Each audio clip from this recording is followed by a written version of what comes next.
Hello and welcome back to King's Advisors. My good friend Daimyo and I are here to talk about universes. As you can see from the background, we've got the great director Zack Snyder and the great director Matthew Vaughn, both of who have new movies coming out next year, and both of who have made what I consider to be a very dumb statement. Now, Daimyo, do you know where I'm going with this? Yeah, probably about the built universe within. Yes. So Zack Snyder did an interview at the beginning of the month that his Rebel Moon movie is in the same universe as his Army of the Dead movie, and apparently also the anime that I didn't know was happening. We actually see here in a recent interview with Total Film, I'll highlight it right here.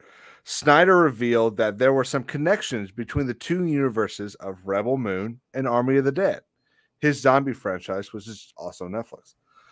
Now, this bugs me, and we'll get into Matthew Vaughn in a second as well. But it seems like everyone's trying to create a universe, and that's so boring. What Yeah, do you think about that?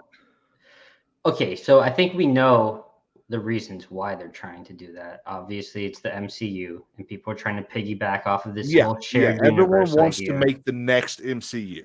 So I'm not fully convinced that there's going to be any solid connection between those two movies, Army of the Dead and Mm-hmm. Rebel Moon. We were talking about this before about AMC kind of did something similar with The Walking Dead and Breaking Bad, and they tried Oh to. yeah, that was. Oh my god. Let me see if I can. While you tell everyone what that was, let me see if I can find the article about that. Well, yeah. So essentially, they had this little Easter egg in The Walking Dead where one of the characters, Glenn, steals a red, I think Camaro or Charger, and it's the same car that I'm forgetting his name, but Walter White's son has, and it.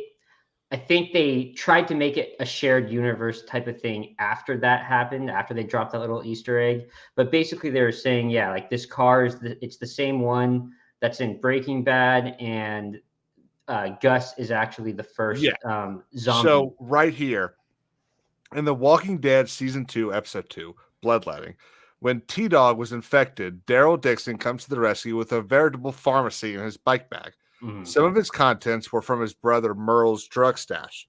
He discovered some blue crystals at the bottom, tucked away from plain Dude, sight, that bore okay, a striking resemblance to Blue Sky, the street name coined for the 99.1% chemically pure crystal meth, manufactured by Walter White and J.C. Pinkman. I got to tell you, I just started another rewatch of The Walking Dead. I think the seasons 1 through 4 are really good, but they never show the blue meth.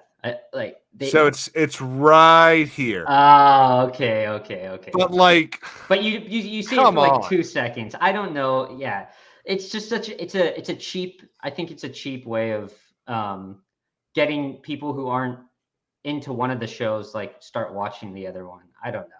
Yeah. That's And how I so, feel. we had Matthew Vaughn come out and say that Argylle, which is this spy thriller that he's trying to make, or I guess is making, it's coming out in February, I believe. Hmm. Um, that it's in the same universe as the Kingsmen, which were the first one was excellent. The second one was fine. I never saw the third one. I keep meaning to, but other stuff keeps getting in the way. But it just see we can see here. Director Matthew Vaughn plans to create a larger spy universe akin to Marvel that includes the Kingsman franchise and the upcoming film Argylle, with the potential for exciting crossovers. And what bugs me is this isn't just like, hey, he was giving me an interview and he said, hey, wouldn't it be really cool if, like, in 15 years, I can make a movie that has like a Kingsman character and Argyle character? That'd be kind of a cool thing. No, he's sitting there talking like this is an actual planned event that he's working on. Yeah. So to be honest, I'm not sure how this could work out. I mean, I bet you anything he will try to make it connected for these movies. I personally think though that for both guys, both directors, their shared universe is going to be just as much as ET is connected to Star Wars. All right, it. Oh I, yeah. I think there's just going to be kind of like Easter eggs hidden within each universe, Yeah. but So we see here that one of the things they're working on is they're working on a book for Argyle. And my understanding is that it's supposed to be basically the novelization. mm, So this is this is the section of the interview that is important here. Argyle, as I said, we've got the book coming out and we have an Argyle 2 planned. Okay, well that's not crazy. So there's a universe, and what we're trying to do with Marv is sort of Marvel to superheroes. We want to be spies as well. So we've got Kingsman on the right, Argyle on the left, and then we've got an idea for something in the middle as well. Then you've got these sort of competing franchises in a galaxy that one day might meet. And it's just like, just make a movie. yeah. So my only comment to this is before you start a universe, I think you have to kind of also prove continuity within your film before you can start trying to branch out and make other stuff, right?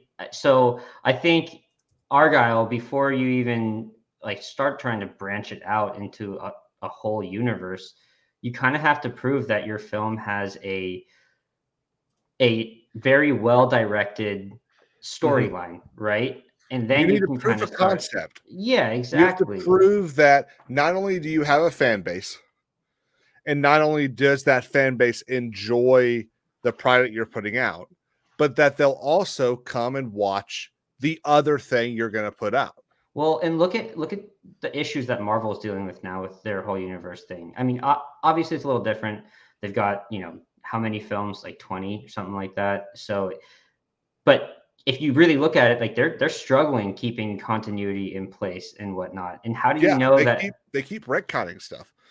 well, and how do you know that people are, like you were saying before, how do you know that people are gonna like this universe? Like, I don't know. It's like focus on your movie first, then maybe branch out and start trying to connect it to other stuff. Uh, that's my opinion on it. Yeah, it's really disappointing to see you know, Marvel took the care in 2008, 9, 10, 11, 12 Hmm. to set up the Avengers, and they made these movies that after two or three, we kind of got the idea that maybe there might be some sort of connection, but they weren't like throwing it in your face and saying like, "Hey, this is coming. That we're building this universe. It's going to be incredible." There was still a lot of, I think they're connected, maybe they're not connected. Which is And then when Avengers happened in 2013, like holy crap, that blew up the world. It was incredible. And but there were like I think 5 movies before that. And you've got Zack Snyder here and Matthew Vaughn, who kind of seem like they just want to jump to Avengers. yeah. So I mean, part of the fun is speculating, right? But Oh yeah, again, absolutely. so you have to have a successful property before you can jump into building a universe. And I don't know about you, but I feel like the Kingsman movies aren't that strong. I mean, the first one was okay, and we don't know Argyle, so I think he's jumping the gun a little bit and thinking that he's just going to be successful and he's going to be able to connect all these movies. And with Zack Snyder, I mean, we already know his following is going to show up for anything. Um, Right. but yeah, I mean, I guess we'll see how. I personally don't see how, you know, uh, his zombie franchise can connect to, Rebel Moon in a way that's interesting and worth Yeah, watching, right? it's definitely gonna be weird. But yeah, look, I look forward to kind of seeing where these quote unquote universes go. Hmm. We've discussed Rebel Moon in the past. I'm a little more Hmm. excited than you are. Um, but it's definitely going to be interesting to see if they pull it off Yeah, and yeah, to what extent they pull it off. yeah, Um, definitely. As always, everyone, thank you so much for stopping by. Thanks for watching. Don't forget to like and subscribe. Head over to the Gatekeepers Daimyo and subscribe. He's got really great stuff over there. I'm over there a lot, so I know it's good. And don't forget to follow us on Twitter at KingsAdvisors_.